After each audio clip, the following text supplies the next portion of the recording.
during the lockdown period throughout the world, when most of the world in sort of March to June this year were in lockdown. And what they did, it was all ethical. They de-identified and they aggregated both email and calendar data to actually look at how people were spending their time. And what they found was that the workday was 10 to 20% longer. So people were filling, I call it the digital commute. We filled the time that we would otherwise spend on our commute with work. I think that was also a result of general nervousness. I want to be seen to be, a valuable team member. I don't want to have the threat of losing my job. So I'm going to go the extra mile.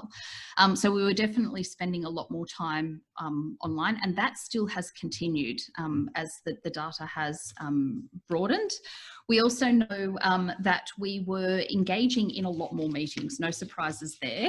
There was a 13% increase in meetings per person. So you multiply that across your organisation, and that's, an exponential growth in meetings. We had a 14% increase in attendees per meeting. And one of the reasons this occurred in the virtual landscape is because in the virtual online landscape, I call it the zero cost of inclusion. It is so easy to flick a calendar invite to a multitude of people to invite to your meeting.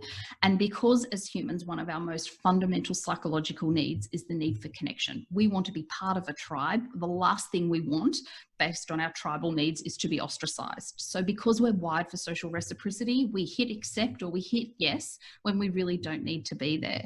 And we also found what was really interesting was, though, that the average length of meetings dropped by 20%. People very quickly experienced Zoom or Teams fatigue. And so this meant overall the time spent in meetings eventually, after we had the initial peak, actually decreased by 12%. That hasn't resulted, though. I think most people, the corporate clients I'm working with at the moment, the universal digital dilemma is, how do I manage online meetings? Why are they so cognitively depleting? So that's some of the very interesting data, and it's constantly evolving.